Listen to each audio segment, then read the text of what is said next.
Hello, everyone. I'm here today with my colleague and my friend, Mr. Dave Rubin, host of the Rubin Report, a top-ranking online talk show known to many of you. He's an author, comedian, and TV personality best known for his political and cultural commentary.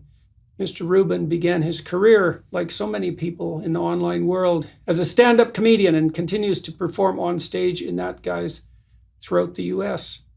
In an effort to combat big tech censorship, Rubin founded Locals.com, a subscription-based digital platform that empowers creators to be independent by giving them control over their content and data, something we could all use. Dave's first book, Don't Burn This Book, Thinking for Yourself in an Age of Unreason, was a New York Times bestseller. His second book, Don't Burn This Country, Surviving and Thriving in Our Woke Dystopia, was published by Penguin Random House on April 12th, 2022. Dave and I got to know each other first when he was one of the earliest public figures to support my efforts on the fight against compelled speech in Canada and elsewhere. And then more deeply, when he opened for me in 125 cities during my 2018 book tour. I concentrated during that tour talking to my audiences on many issues pertaining to responsibility and meaning, including family life. And that's what we're going to talk about today. Mr. Rubin currently resides in Miami with his husband, David, Janet, and their rescue dog, Clyde. Good to see you, Dave. It's good to see you, my friend. I have to say, this feels a little bizarre to me. We've done so many of these in so many different cities and countries and different chairs and on Skype and Zoom and every which way. And I'm usually reading your bio. I know. This is bizarre, man. I know. I don't usually interview you, but we talked together a couple of weeks ago. You have big changes coming up in your life, and we talked about having a serious conversation about that. I know that, and please correct me if I'm saying anything that isn't accurate. A lot of what I talked about when we were together on the 2018 tour was the responsibility or the meaning that's inherent in responsibility and the kind of meaning that sustains people through crisis and catastrophe. And part of the propositions I was putting forward, I suppose, was that most of that meaning is to be found in responsibility, especially to other people. And I talked a lot about the role of family in people's lives. And at that point, you really hadn't been considering children, not seriously, although your partner, your husband, was more committed to that than you were. You've told me that your views changed to some degree, at least in part, as a consequence of us communicating over the course of that entire year. So maybe you could fill people in on that front and let them know what's happening. Yeah, sure. Well, so David and I met 13 years ago yesterday. And I know it was yesterday because we met on my birthday, believe it or not. It was on my birthday. And then I got an even weirder one for you. It was at the Gay Pride Parade in New York City, which now they've become sort of these sort of crazy circuses. But back then it wasn't quite like that. But I actually literally remember when he walked into the room and he was wearing an American flag tank top, which I'm pretty sure you can't wear to a pride parade anymore. But in any event, we've been together for about 12 years. We've been married for 7 years. And I'm 46 now. So I grew up in a time when I never even, first off, I struggled with my sexuality for a long time. Partly, we've discussed this. I felt, people, it's sort of like a Homer Simpson quote that I love, and I know you can do the Simpsons thing all the time. I like my beer cold and my homosexuals flaming. And I sort of thought that was what it meant, that gay, even though I was attracted to men, that gay meant something else. Gay meant like you like the theater or you like to dance or you like Madonna or something. And I didn't really care for any of those things. So I really had some distance between my feelings and my attractions and sort of the way the world could map to that, so to speak. And as a Gen Xer, there was nothing. We never talked about gay marriage. You didn't even talk about anything gay. There was nothing. Growing up in the '90s, there was no role model to look at. The only person that I ever saw on television that made any sense to me was in 2 episodes of The Golden Girls. Blanche's brother comes out as gay, and he marries a cop. This is 1991, NBC primetime. Obviously, gay marriage wasn't legal for another 30 years or something. But I had no role models. I had nothing. So I sort of just never thought about getting married, having a family. Truthfully, and I didn't even realize this till we were on tour, I never thought of the future. I sort of thought of my present all the time. And then when we were on tour, flash forward a bit, David and I got married. And even when we got married, we never really talked about having kids or even what a family meant. We knew we love each other and we have a great time together, and we love the same things. And I think in most ways we bring out the best in each other. Sometimes we bring out the worst in each other, and that probably that's probably good for you're married. Exactly. But then, right around when we were on tour, so now this is 2018. David started talking about having kids, and we were texting a lot about it while we were on tour. And then I'm with you on stage every night, as you said, in 125 cities for about a year and a half.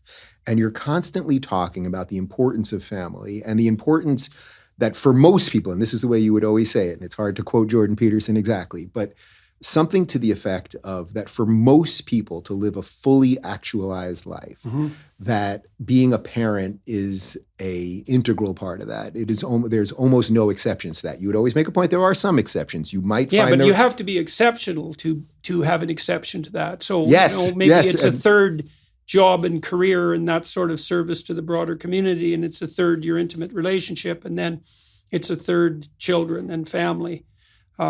And those proportions can vary, but if you miss one of those, there's a big gap to fill, and maybe you can fill it.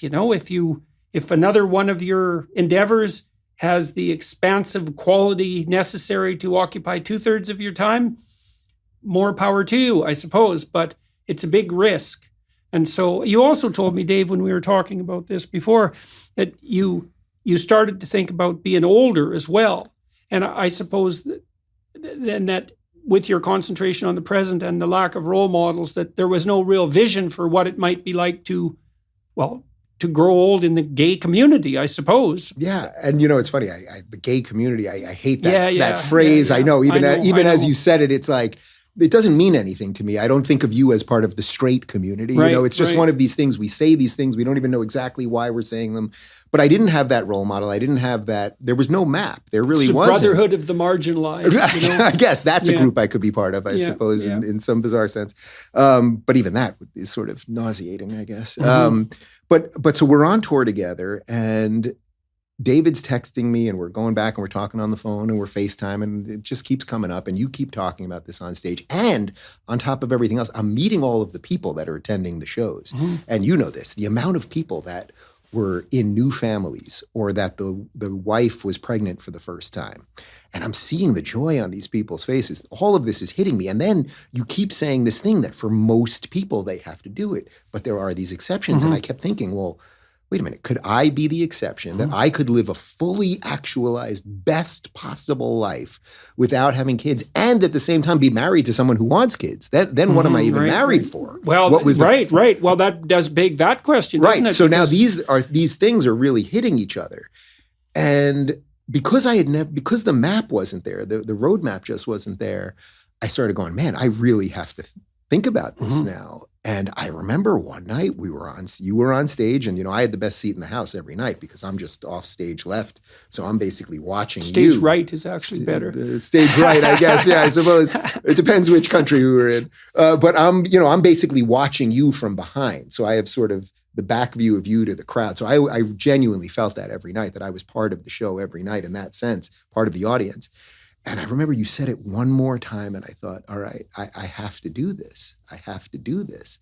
And that's why it was always incredibly honest when I would say to the crowd that being on tour with you, for every reason that they were there, that you helped these people change their lives, that you did that to me too. But now, and I think the purpose of this conversation, which, by the way, if you would have said to me 10 years ago that I'd be having this conversation publicly, first off, that I'd be married, I wouldn't have believed you. That I'd be having kids, I wouldn't have believed you. That I would be willing to talk about this, or even someone that someone else might look to help map it for them, I'd say you were completely insane. This is not really something, I'd rather talk about politics. I'd rather talk about the culture wars and all of these other things. This is a political issue too, because we're trying to sketch out a pathway, I suppose. I mean, our culture appears to have decided that gay marriage is,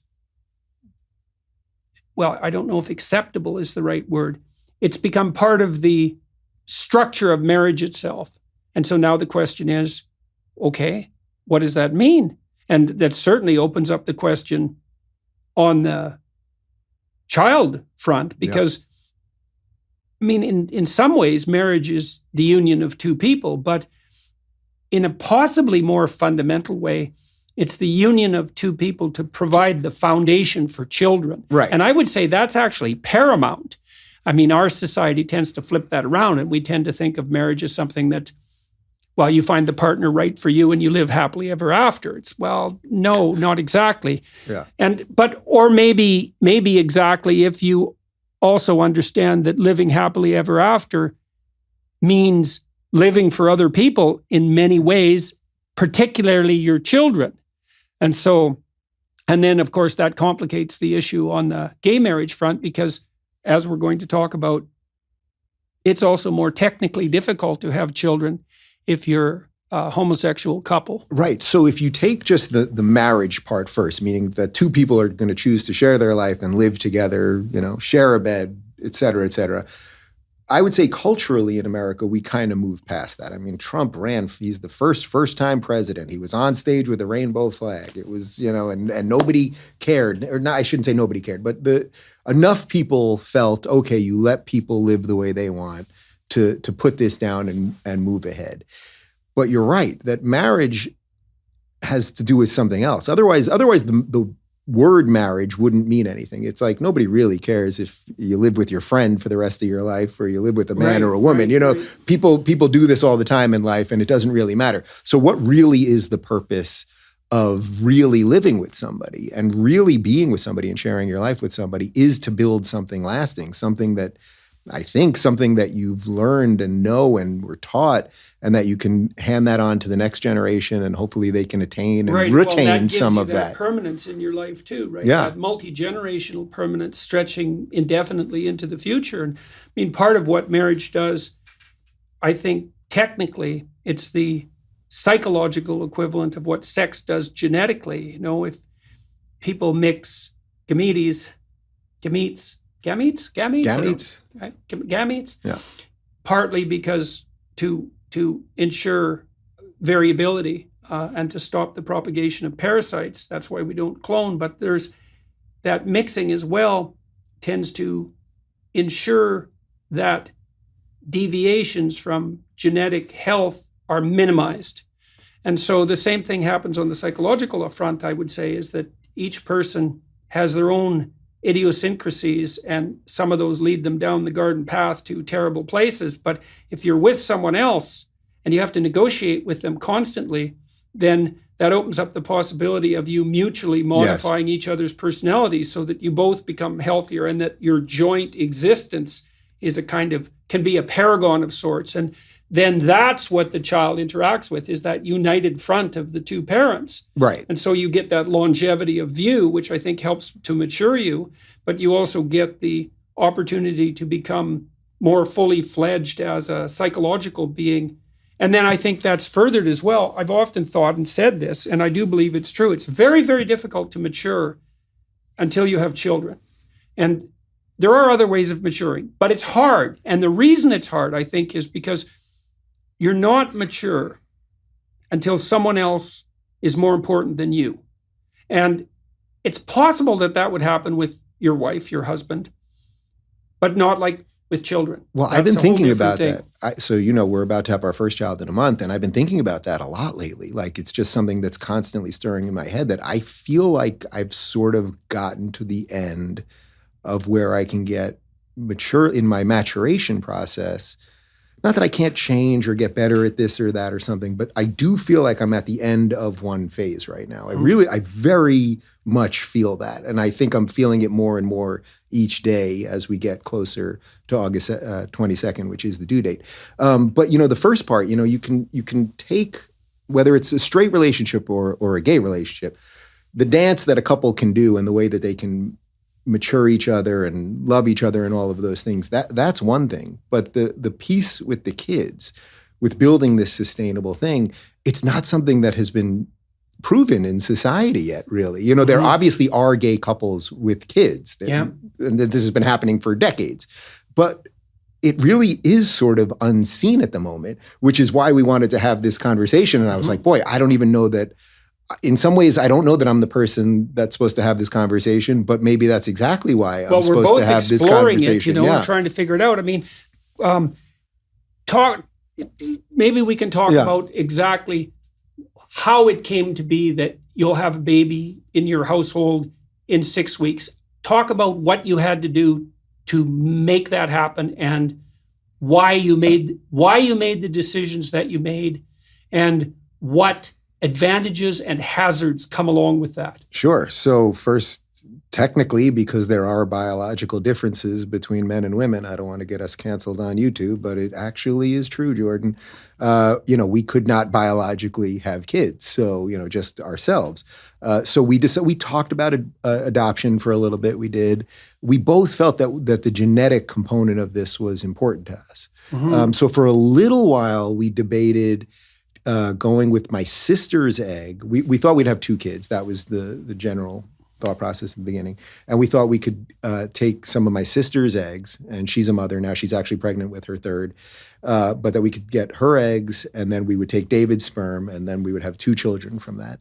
After a long time of talking, about a year debating that back and forth and going through all that, there were a lot of ethical and moral issues, and my sister then would be the biological mother of my children. I mean, there were all sorts of things that we were about to traverse. Right, and that's all uncharted territory, right? You think you know how that might go, and you think you know how it might go if you have goodwill, but that does not mean that you know how it will go. And I have to say, even that conversation, having that conversation with my sister, who was interested in, when we came to her, she was sort of flattered and honored that we were even considering it.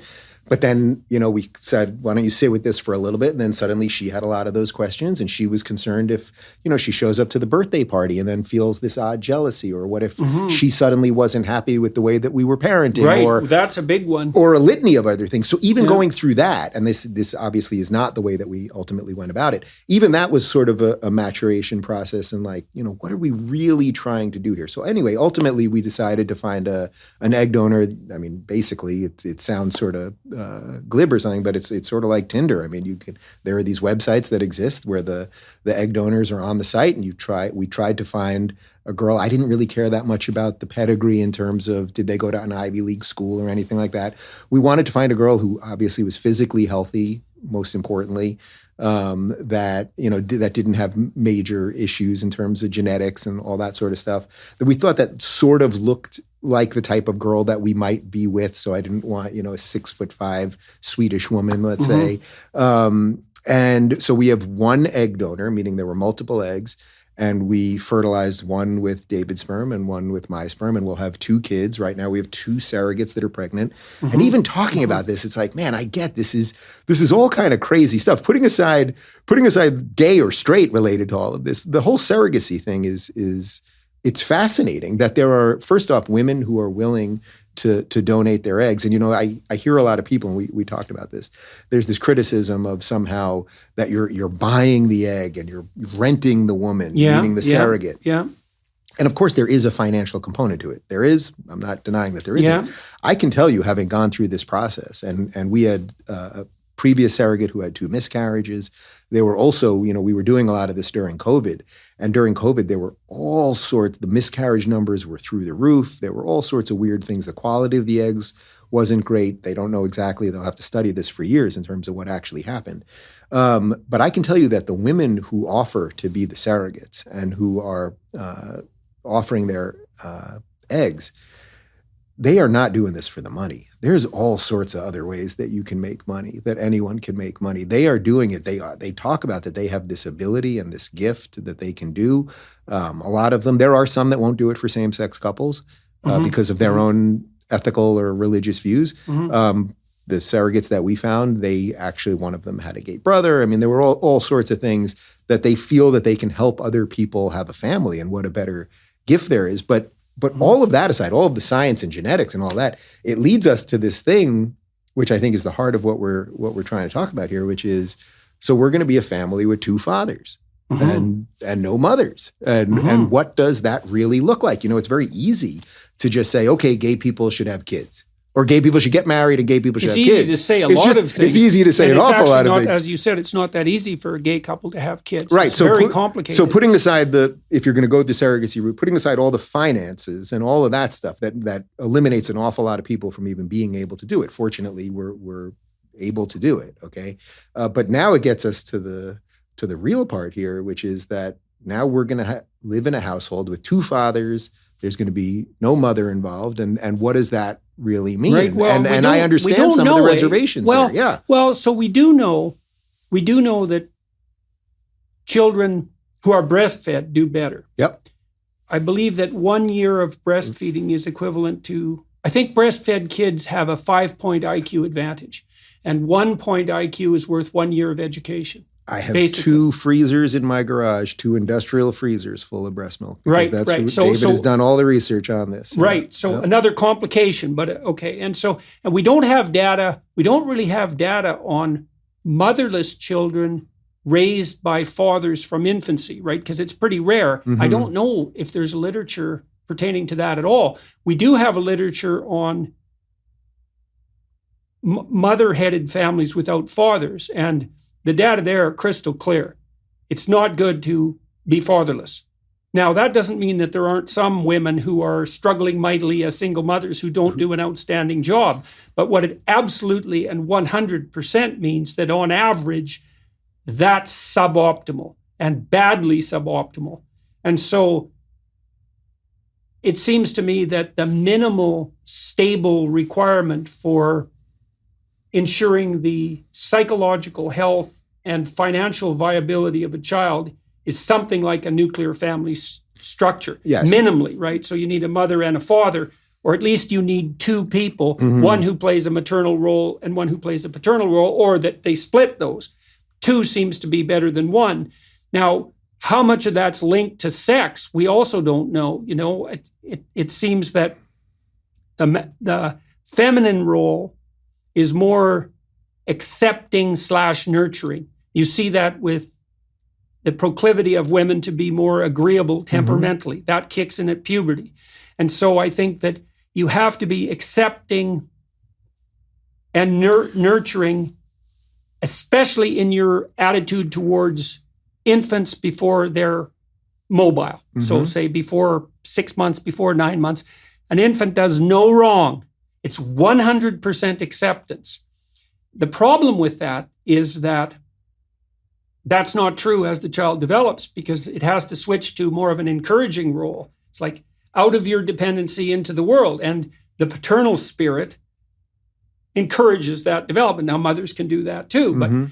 But roughly speaking, women tend to do the nurturing thing more and men do the encouraging thing more. So now the question is, how do you mediate? How do you manage to fulfill both those roles in the absence of a heterosexual arrangement? Right. So now naturally we understand that there are men who are more nurturing and women who aren't as nurturing and all of those things. Now, you know David pretty well, and we've been out to dinner with Tammy many times, and you know him. He is incredibly warm and nurturing and loving and deeply cares about all of those things. And I'm telling you, he is reading about skin-to-skin contact every day and all of the breast milk stuff and everything. And I know he will have a huge percentage of the stuff that a mother would bring. But I also know it's not all of it. Well, and also, he knows it's the not other all thing of it. too is that you guys have to do that consciously. Yes. Right? With with research in hand, and to build up that proclivity that would be there more automatically, arguably, with a mother and all the psychological and hormonal transformations she undergoes and that transition into breast milk production and all of that, which is a fundamental transformation in a woman's biology and her psyche. Now, you and David have ample resources at hand, financially and intellectually, that enable you to traverse this pathway as well as anyone is likely to do it. But it is very interesting and salutary to hear you also talk about the complications. So on the feminine side, let's say, you think you have the nurturance angle well covered. You talked to me a little bit about having women around in your infant and child's life as well. Yeah, so David's mom is going to be living with us for a few months at the start, as well as his sister, who's taken care of young babies already.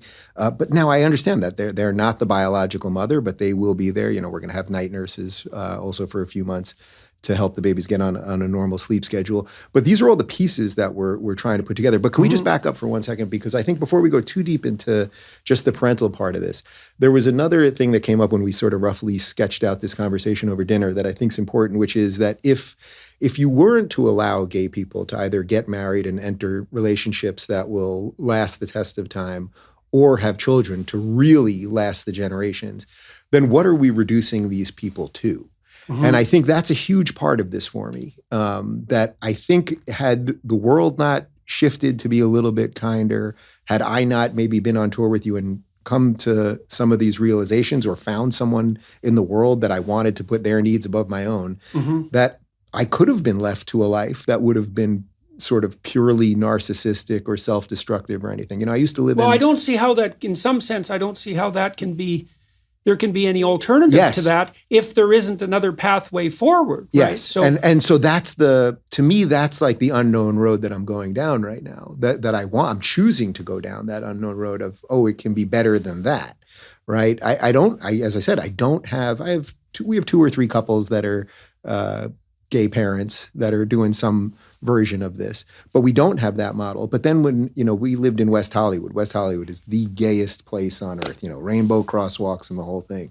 And to me, I would see these guys that were, 65, 70 years old, that all they had basically was that they worked out, they spray tanned and got hair plugs, they had their little dogs, and they partied on the weekends and probably chased the same sexual escapades that they were chasing 40 years ago. Right, and so it's not a life. Adolescence. And it's not a full life. And I actually, it's like, I have like almost like a visceral feeling when I talk about it, because I know that could have been me. So when I see these people that either at this point are against gay marriage, but in general, there don't seem to be that many voices publicly about that anymore. So here's a rough question. So do you think both the flamboyance... Now, I want to get into this in some detail, but the flamboyance that's been historically associated with the male homosexual community, sorry about that, and the promiscuity, to what degree do you think that both of those are a consequence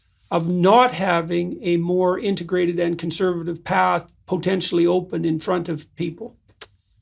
I think it's a huge amount that probably will never be fully explained. If people don't have an ability... Look, what was the gay rights movement for in the 70s in New York City and Stonewall and all of those things?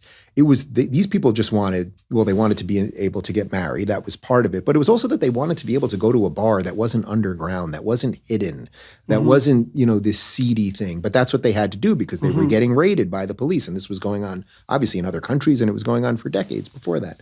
But they wanted some sense of normalcy. If you don't leave people some little seeds of normalcy, then they will do all sorts of things. So the flamboyant part, there's 2 parts you're asking about. So the flamboyant part, I'm just not built that way. I'm not. Sometimes I used to, when I was first sort of coming out or coming to grips with myself, I actually liked guys that were kind of flamboyant because to me, it was like, they're so who they are.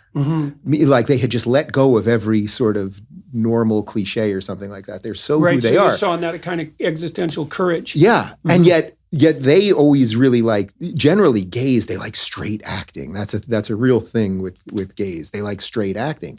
So guys always liked me because I didn't seem gay, whatever that meant. And I thought it sort of meant that I was broken in a weird way because it made me feel like a sort of like double freak in an odd sense. Right. Because I was struggling. Too queer for the straight community and too straight for the queer community. Well said, man. And so I was sort of grappling with that. So there's the flamboyant part, and then you're asking about the sex side of it. It's like if you don't leave people with some ability to say, you can be in a lasting relationship. This is why marriage equality was so important. Now, this is a sidebar, but I would never force a church or a mosque or a synagogue to perform a wedding that it was against its beliefs. But from a secular perspective, to whatever respect we remain secular in this country, if you don't give people the same opportunity to be in a relationship and then learn all of the things that you talked about before, how you go through that churning with your partner and hopefully make each other better and sometimes make each other worse and all that stuff, what will you leave them with? You will leave them with their carnal desires. And I definitely could have gone down that road. With a and I definitely did go down that road with for a part defiant rebelliousness, right? Because who knows what happens if you're not allowed, so to speak, to be who you are, then it strikes me as highly probable that an excessive amount of rebelliousness is going to start to look attractive, right? And maybe to be indistinguishable from courage. I would say it's got to be the case that the hope, so to speak, of the more enlightened conservative types who were willing to open the door to gay marriage was that by bringing those relationships inside the traditional fold, that things would normalize, right? Yeah. And that there would be a promotion of something like stable, mature, responsible, long-term monogamy. Well, I think maybe I'm trying to prove that. Yeah. I'm not trying to prove it like I'm setting out to prove it, but I suppose de facto, because of my life, I'm trying to prove that. I mean, in a weird way, although I'm probably the unlikeliest of conservatives in that sense, it's like, what life am I trying to live? I'm trying to live a life that is somewhat conservative in nature, in that sense, meaning that I believe that family is important and probably the most important thing after the individual. That's how societies are built. I fundamentally believe that. So it's weird. It's like my worldview, because otherwise, what are you saying to people? So, okay, you're gay, so you can either just endlessly have sex or endlessly disregard every norm known to man and just have nothing other than wake up and just live life how you want. What other way is there to integrate into society? To really integrate into society? I mean, to me, this is it. I think that's why the culture did take the decision that it took, which was to open the doors, let's say. Now, we talked about that. I want to get into that too, because we have this notion that's rife in our culture, let's say, that's insisted upon, that all families are equal. And I understand the emphasis on that from the, let's call it the tolerance perspective. But I think that it's badly flawed in one manner. And I think this will be the hardest thing probably for us to discuss, is that you can't flatten out distinctions without a tremendous loss. And I don't think it's possible to dispense with the ideal of heterosexual monogamy.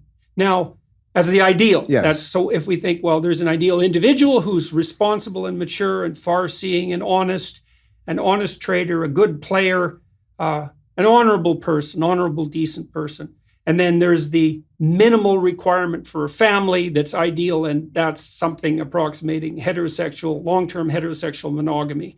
And maybe you have two decent people united together, and then there's a firm platform for children. Now, the problem with that as an ideal is that we all fall short of the ideal.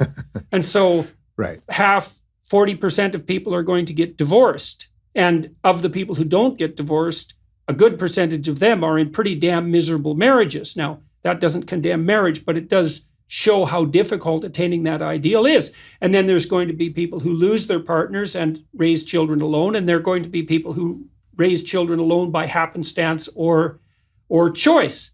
And it doesn't seem reasonable to, what would you say, put them outside the bounds of civilized society. Let's say that. By the same token, it doesn't seem reasonable to dispense with the ideal. Yes. So maybe we need something like, well, we know what the ideal is. It's a divine ideal in some sense, in that none of us can live up to it. But then there has to be a space around that ideal where the individual differences and flaws and peculiarities and idiosyncrasies of people aren't treated so harshly that becomes counterproductive in and of itself. It's damning with faint praise, but I don't see... No, that's it. That's it. That's the meat of this more than anything else. That there is, of course there's an ideal. Of course there is an ideal. There has to be an ideal. And if we there's nothing to aim at if there's not an ideal. Because if the ideal isn't two people, male and female, in a heterosexual relationship, then what is it? Is it 4 people? Is it 8 people? Is it 1 person? Like, instantly you go from that kind of narrow ideal to an intense multiplicity. And we've certainly seen the problems that are associated with that. And so you can't just blow out the confines of the ideal without destabilizing. Well, maybe you destabilize society at the level of the family. And that seems to me to be a really bad idea. Well, it's a really bad idea. And I think we're seeing some of the repercussions of that right now, right? I mean, we've seen the excesses of what the woke or the progressives or whatever that is that are now destabilizing everything. This is why I've said this. I've gotten into trouble for saying it a few times. But I'm sympathetic to conservatives who go, boy, we let gay marriage happen, and look what's happened since. Now we're into all this gender stuff, and they're literally teaching gender theory to 5-year-olds who know nothing about gender or sex or anything else. But the issue really is, so if we have the ideal, really what we're talking about here is what do we do with these marginal cases? The marginal cases meaning, so now they're postmodern question. Right. So what do we really do with that? So now, so there are going to be gay couples who want to approximate to that ideal. Mm-hmm. So what does a society do? Does a society try to help them get there? Or does a society just never talk about it, push them to the margins, and push it underground? Right. So what we're trying to do right here is unearth that a little bit. So I don't deny the importance of a mother by no stretch. As I said, we're going to try to have as many strong female role models as possible, but I don't think it will replicate a mother. Mm-hmm. By the way, when you talk about... Children are pretty good at bonding with adults who aren't their biological relatives. What children don't like is instability in their primary caregiver. They really hate having primary caregivers swap because their primary caregiver is their whole world. And so basically, if you substitute one for another, say 6 months into the child's life, then it's as if everything the child knows has been flipped upside down. So they don't like that. They're perfectly capable of bonding with multiple people, though, and there doesn't seem to be any developmental downside to that. In fact, perhaps quite the contrary. I don't think it's so bad for a child to have a variety of role models to choose from. And I certainly don't think it's impossible for you to replicate both the masculine and the feminine influences in your children's life. I would just say, well, it's difficult. Might be more difficult even if you're a homosexual couple, but it's difficult enough if you're hetero. And there are plenty of heterosexual couples, so where both partners are essentially feminine in their temperament, or both partners are essentially masculine.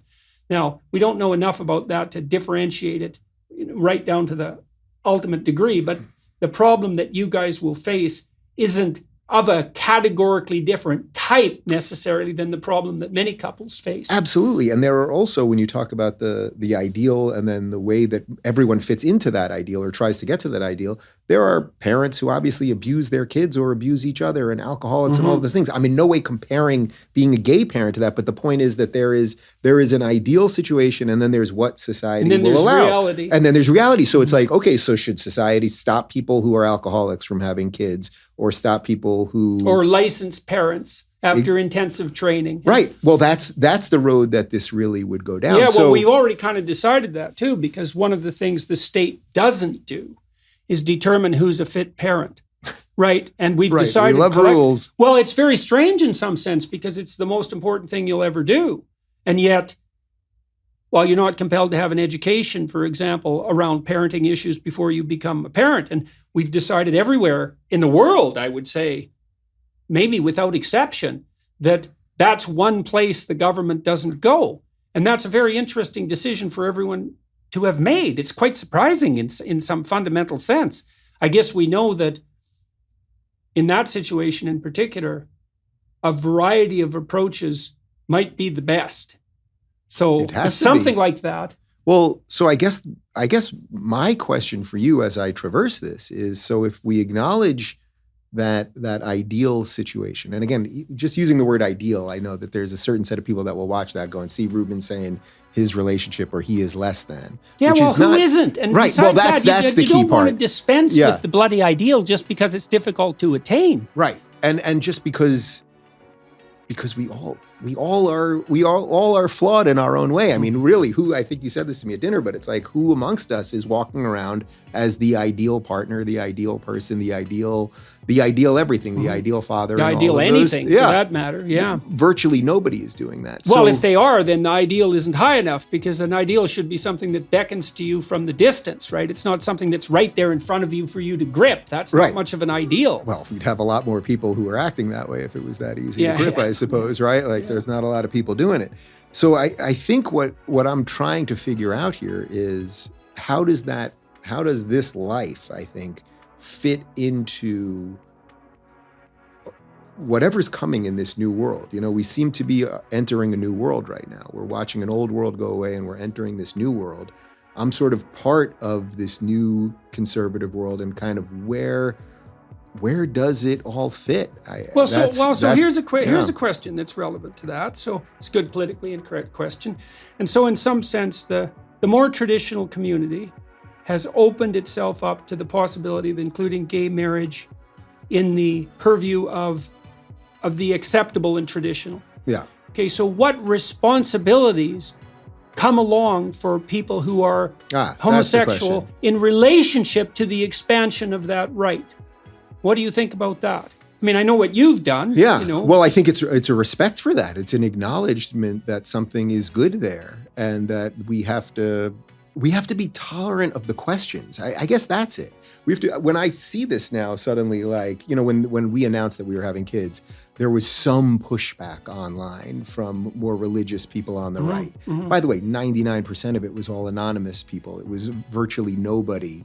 Certainly nobody that I knew. There were one or two people that had blue checks on Twitter, but it was all these people, you know, talking about the sanctity of marriage and all of these things.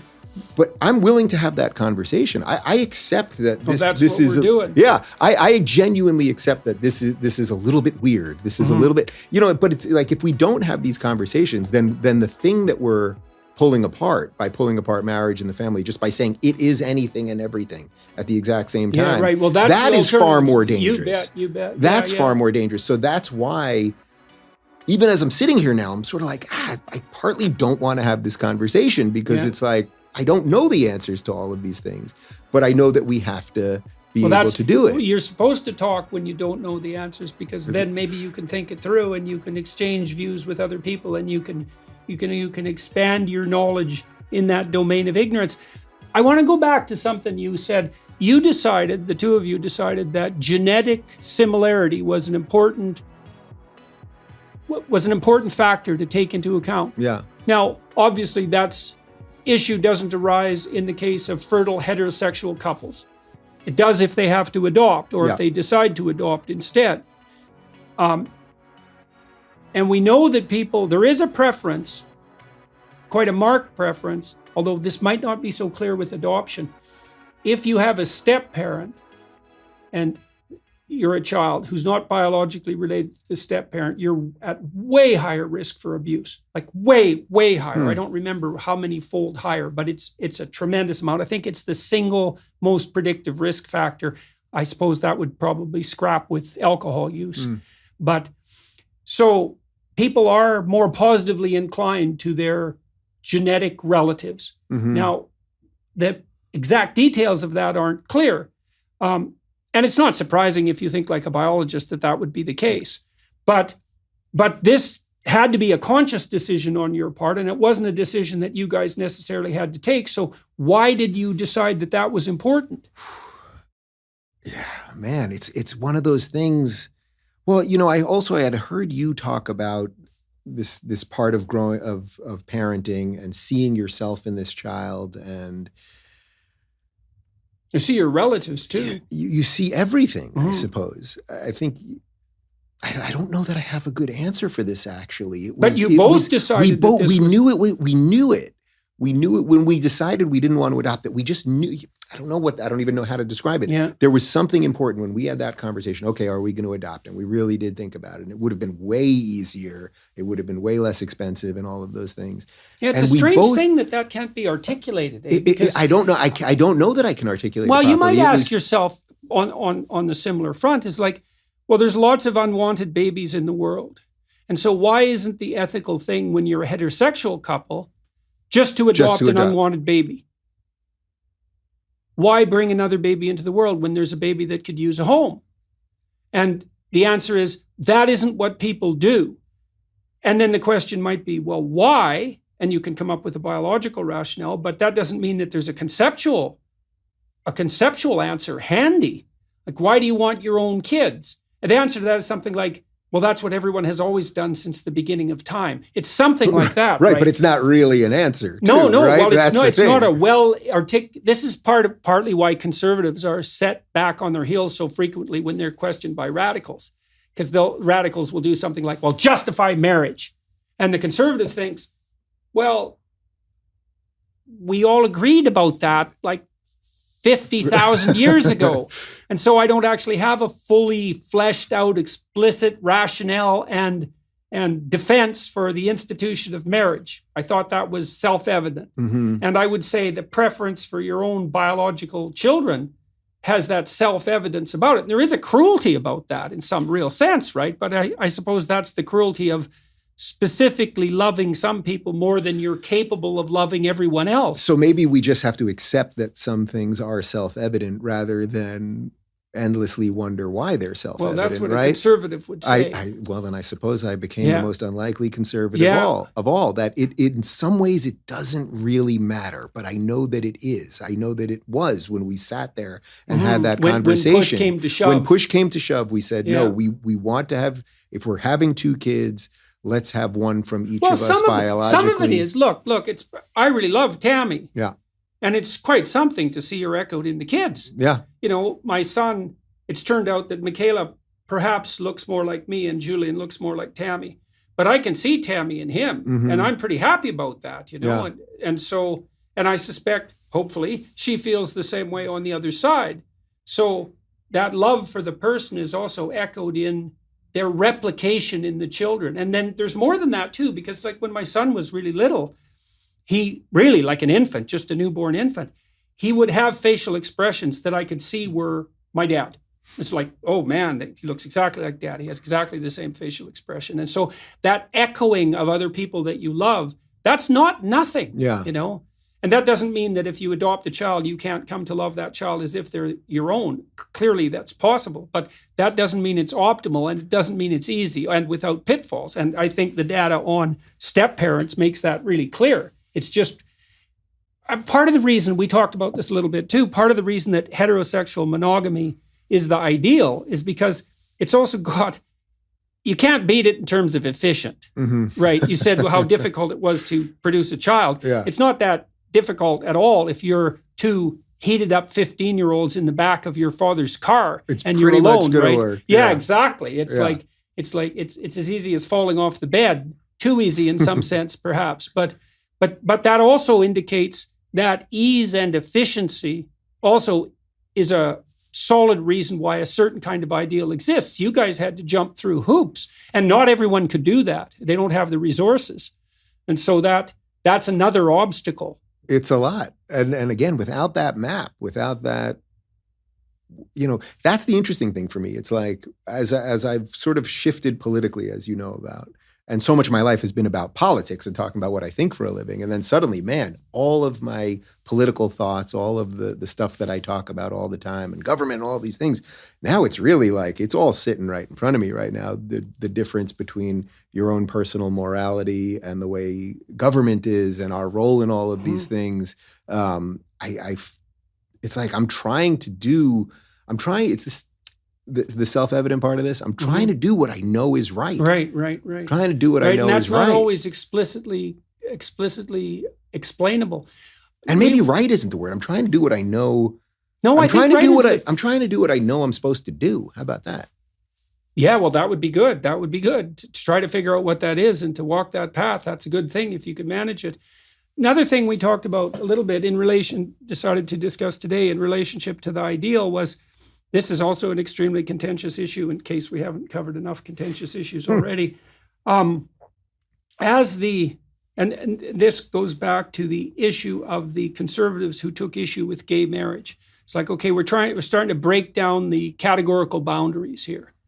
Where's that going to go? Well, we've seen where it goes, at least to some degree. And as I said, I'm sympathetic to this. I really am sympathetic to this argument. I see it. I see what they were worried about. And unfortunately, the left, You tweeted out something a couple of weeks ago. I was never a conservative until the liberals decided there were no rules. I'm paraphrasing you roughly. But I'm sympathetic to that. So much of all of the things that we knew, we no longer know at a societal level, apparently. And that's because like the of the distinction between a man and a woman. Well, we could talk about that in relationship, again, to use this hated phrase, to the LGBT plus community. Yeah. First of all, the notion that that's an integral community is foolish, Horrific especially idea. as you add more and more letters. I have no innate knowledge of what it is, more innate knowledge of what it is to be trans than you do. I am male. I am a cisgendered male. I am a man born in a man's body. I happen to be attracted to men. You are a man born in a man's body. You happen to be attracted to women.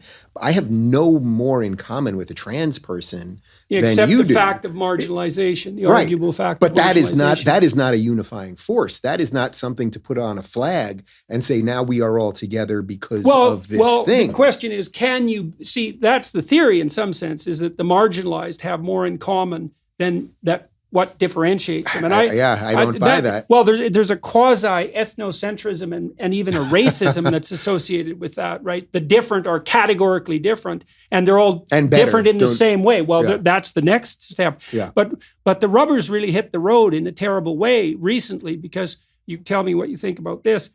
I followed Ken Zucker's work on trans kids. Now, Zucker worked at a place called CAMH in Toronto, major mental health institution, and he was a mainline scientific researcher, not a political type at all, really a dedicated clinician and researcher, and he ran a gender dysphoria treatment clinic, probably the clinic, and he was the editor of the main journals where research on that sort of topic was published.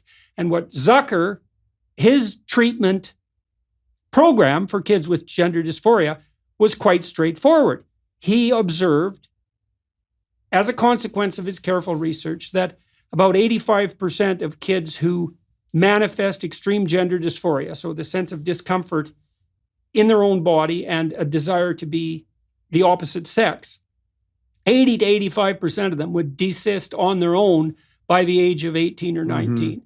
And so his hypothesis was, leave them the hell alone, because you do the least harm that way. And most of them will settle into their bodies as they mature, knowing that puberty in particular, especially for kids, you could imagine a male who has a more feminine temperament and who's also perhaps higher in openness, so has a more mutable identity, more creative, is going to be, and is going to be, especially if high in neuroticism as well, is going to be uncomfortable around puberty. Mm-hmm. Everyone's uncomfortable around puberty. We should make that straight. Yeah. And so you just leave the kids alone.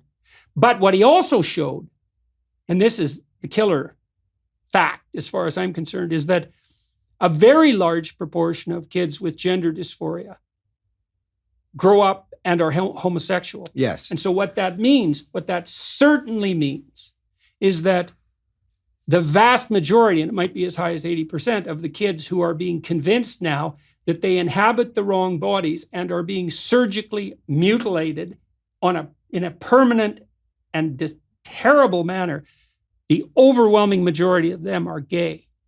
Well, think how twisted this is. Just so I know you know this, but so think about it this way. So as I said before, I seem to be, people always say to me, I'm more straight acting. I seem to be more, you wouldn't just meet me on the street and automatically go, okay, this guy is gay, right? So when I was 5 or 7, when I was growing up, or I'm 10 years old, I was playing with G.I. Joe and Transformers, and I liked war and battle and all of those boy thought of things. Now, there are plenty of gay kids that are growing up that like Barbie, or they like, dressing up, or whatever that might be. In today's world, the teacher at the school or the administrator or the gender expert or whatever would probably be coaching them towards saying that they were trans, where they would have left someone like me alone. There would be nothing to think about. So in an odd sense, the trans movement is extremely anti-gay. Mm-hmm. That's something that these people really have to grapple with. There are gay people who are very effeminate, but they still happen to be men. Mm-hmm. I mean, there is, by the way, a growing movement in, again, that gay community phrase of gay people who really are pushing back on this. They're really realizing well, it's how the worst. It Yeah. is the worst possible outcome in some sense. Well, because for it's this also coalition. because it's making gay people all seem like extremists. It goes back to what we started with. So when Stonewall happened and the fight for equality, the fight for equality is just. The fight for equality is always just so black people can vote, so women can vote, in my estimation, so that gay people can get married. The fight for equality is good, and it's a true liberal thing to fight for. Once you go from that, the activists still needed more. Mhm. And what did they turn that to? They turned that to the kids. The average person who was protesting at Stonewall, if you would have said to them, the average person that was 35 years old that was at a bar at Stonewall, I want to be able to go to a bar that has windows maybe that aren't blocked out, that isn't underground, and all of these things, and be in a relationship that I don't have to hide or whatever. Actually, 30 years from now, 40 years from now, this is going to be about sending your kid to school where they're going to privately discuss sex with teachers. Mhm. They would As a never prodrome believe to it. hormonal transformation and surgery. Right. And more than that, and here's another perverse element of this.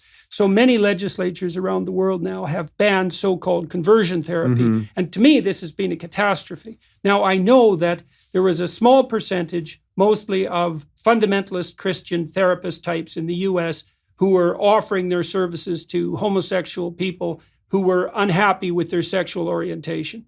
And so you could have a discussion about whether that's ever appropriate or not, although I would say that's bloody well between the person and their therapist, as far as I'm concerned. Yeah, but I now agree. that's illegal, and it's illegal to the point where you are required by the conditions of your psychological association, your professional associations, American Psychological Association, let's say, to affirm the stated identity of your client, which is completely insane. And also very different. Affirming the stated identity of the client is very different than affirming that someone happens to be attracted to the same sex, right? Those are very different things than affirming the gender identity. You're not, as a therapist, your role isn't to affirm or to deny. Mhm. It's to listen, right, and to explore. That's your purpose. In all your years of clinical therapy and all the patients that you ever saw, I'm sure you saw dozens, if not hundreds, of gay patients. Did you ever meet a gay man who successfully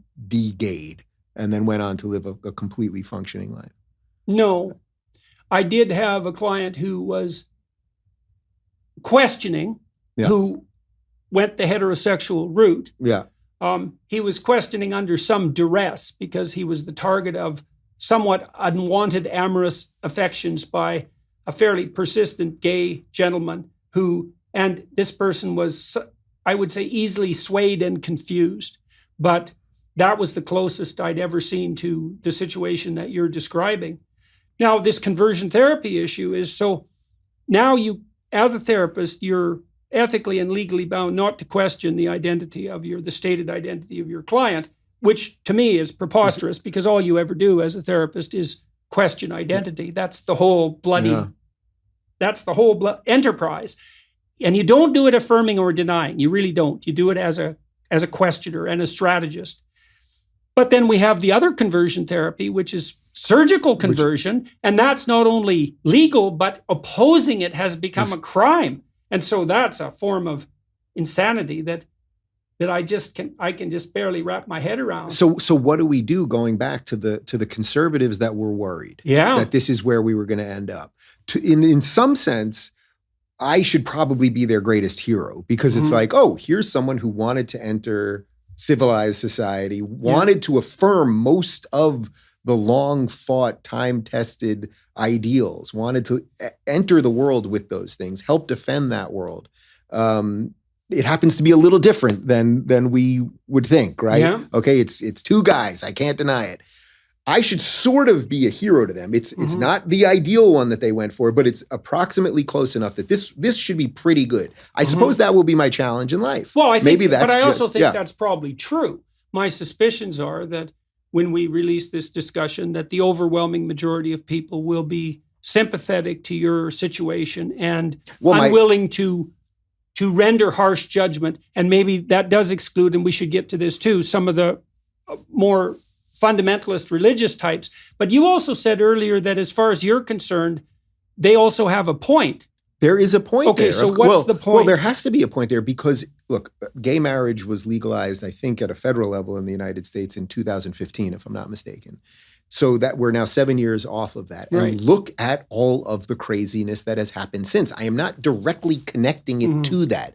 But when you change fundamental structures, some weird things are going to happen. This is, again, where I would lay most of the blame here. I would lay on the sort of liberal establishment where nobody was willing to defend anything. And it's why the progressives basically were able to destroy everything. The problem maybe comes is, so we had this implicit ideal, which we've already discussed, which is heterosexual monogamy, long-term, faithful, all of that, goodwill, that impossible ideal that people strive towards. And there's a real boundary there, right? Like a real boundary. It's a man and a woman. It's one man and one woman. They're bound together over the course of their life. The community supports that. Like, it's a pretty definable box. And then you say, well, we'll let the walls down. And so we include single mothers and we include gay couples. And it's like, yeah, but the wall's gone now. Mm-hmm. So what else do you include? And the answer is, well, we don't know. And that's actually not a very good answer. Right. Because what happens is anyone who knocks can now come in. And you think, well, that's great because we're being tolerant. But the problem is, well, what happens when all the people in the room who are now invited in actually do not agree at all? And so that any of this was ever good in the first place. That's well, sort of and where also we're what at. should be done. Because you can imagine now, if you're dealing with a 10-year-old boy who's or 11-year-old boy, let's say, a little closer to puberty, who's ambivalent about his sexual attraction and his sexual identity, but also has a more feminine temperament, which is not rare, by the way, because there's a lot of overlap between masculine and feminine temperaments. And now you have to decide, well, is this boy likely to be gay or is he trans? And that's a hell of a decision to have to make, especially when you can't actually have a real discussion about it. You can't include the parents. The parents can't, and the clinician isn't allowed to say ask what they think even. or ask, in essence. Yeah. So, and then especially when it's accompanied by the pressure, which is a complete bloody lie, that, well, if you don't let this kid transition right now, all you're going to do is cause him more damage. You're going to increase the risk of suicide, which, by the way, I think is a claim that there is absolutely zero evidence for.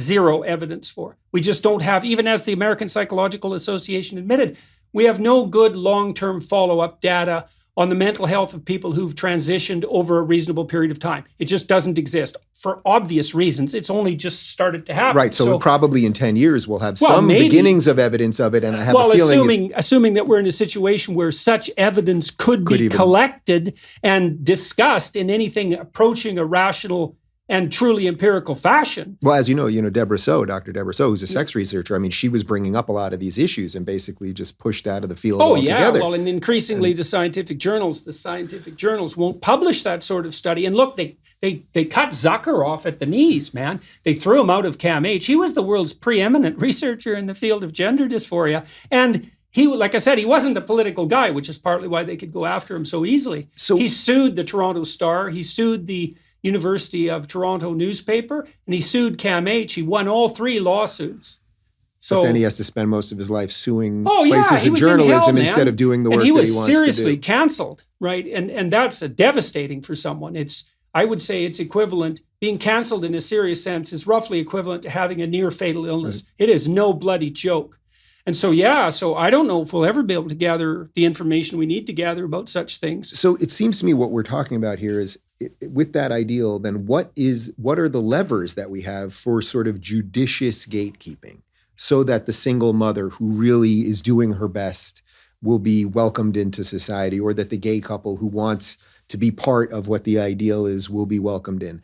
I don't know what all the firewalls are on that. I think that's partly what the problem is, right? We don't have firewalls. Liberals put tolerance above everything in their hierarchy. Tolerance is the most important thing. Okay, we've tolerated everything. Now everyone's in the house. Between tolerance and carelessness is a very difficult one to establish. And if you are careless, especially in your conceptualization and perhaps in your actions, the best mask for that carelessness is to proclaim yourself to be tolerant. Oh, everything goes. It's like, well, that's because you have zero discipline and no ordered conceptualization of the world whatsoever. because of your lack of discipline. Now you're going to pass that all off as a moral virtue. And well, we're definitely seeing the consequences of that, especially in the trans issue. I mean, it's completely burst forth. So that's why when people say the LGBTQI, I don't even know I'm not exactly sure what the Q is. I have no idea what the I is. As I said, the T's, as our friend Douglas Murray wrote in his last book, when he wrote his chapter on the gays, the L's and the G's, the lesbians and the gays, he separated that from the T chapter very effectively. These things have nothing to do with each other. And the more that we conflate these things, the more that we're going to be unable to have any level of this conversation in a functional manner. Well, and the conflation is dangerous because the assumption is that, the workers, the students, made the same erroneous assumption back in the 1960s when they allied themselves with such people as the Hells Angels, for example, the student radicals. It's like, well, we're all marginalized. We all have that Marxist oppression in common, and that unites us. And unite means that we're aiming for the same thing. It's like, well, we found out at Altamont that the Hells Angels weren't exactly aiming at the same thing, or maybe they were, in some nefarious manner.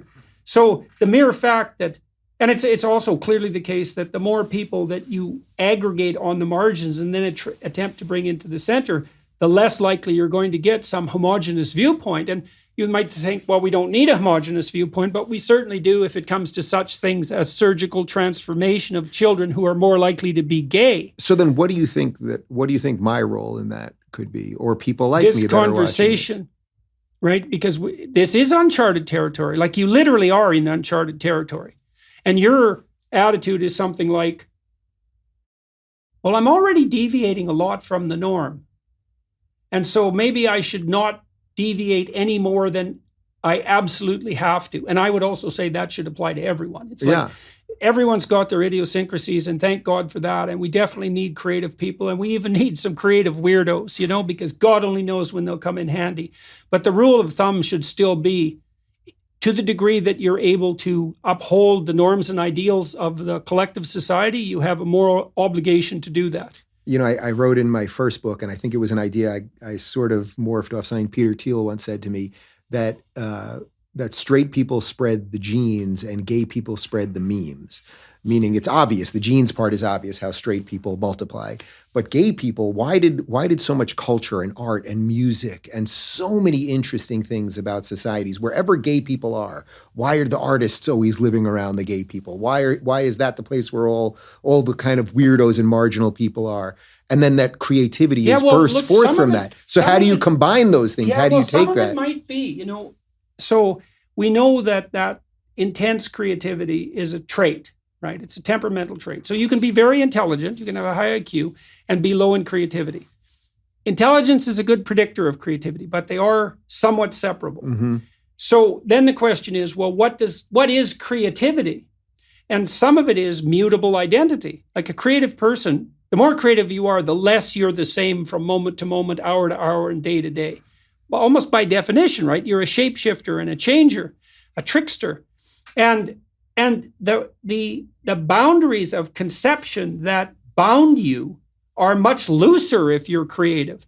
And so it's possible that, it's very difficult to account for homosexuality from a biological perspective, right? Because you would assume that if anything was going to disappear in the course of sequential reproduction, the inability to reproduce would be at the top of the list. I'm not a mathematician, but it doesn't really add up. Clearly. And so what that has to mean, it has to mean something like, there are reproductive benefits to some of the factors that tilt towards homosexuality that are so powerful that they counterbalance the negative consequence of being unable to reproduce. Oof. And it might be that a fair bit of that manifests itself on the creativity side, because and I would say that the kids who are most likely to be, we studied at Harvard, I never did publish this for a variety of reasons. When cutting and piercing first became popular, I was very curious about whether or not that was a marker for psychopathology, right? For the proclivity towards mental illness. And before it became popular, it was a subculture thing, right? It was carnies and circus types, like marginal people, prisoners. It was a real subculture art form, piercing and body modification. And then all of a sudden it went mainstream. And the question is, well, who was on the forefront of its introduction to popular culture. So we studied a whole bunch of people. This was very early on in the process to try to find out if they showed signs of mental illness or if it was a consequence of temperamental variability. And what we saw was that there was no sign whatsoever that it was associated with mental illness. It all loaded on openness. So if you were more creative, more mutable, more able to shift shape, let's say, and perhaps more likely to, and I don't know, I don't think there's any data on this, if people who are high in openness are more likely to show some signs of same-sex similar attraction. Wouldn't surprise me a bit, because it sort of sounds right. Well, their right? conceptual boundaries are, the boundaries are thinner and more porous, so it could easily be the case. So it could be, if there is an overlap there with creativity, that would explain the genetic tilt that would keep homosexuality in the population. But it would also explain what does, especially on the male homosexual front, there does seem to be an axis of creativity there. And so it is the case that, well, certainly at least by stereotypical reputation, there is a higher proportion of gay people among the creative types than you would expect. So to go into really dangerous territory then, if we haven't done it so far, I mean, does what you're saying right there sort of show you why they're going after kids right now? So the idea is they're going after kids because they're grooming them. And I think a lot of people think that means they're grooming them for sex. I'm not exactly sure that's right. I think they're grooming them for something more perverse in a way. If you want to hear the rest of my conversation with Mr. Dave Rubin, please go to dailywiredplus.com and become a member today. Thanks.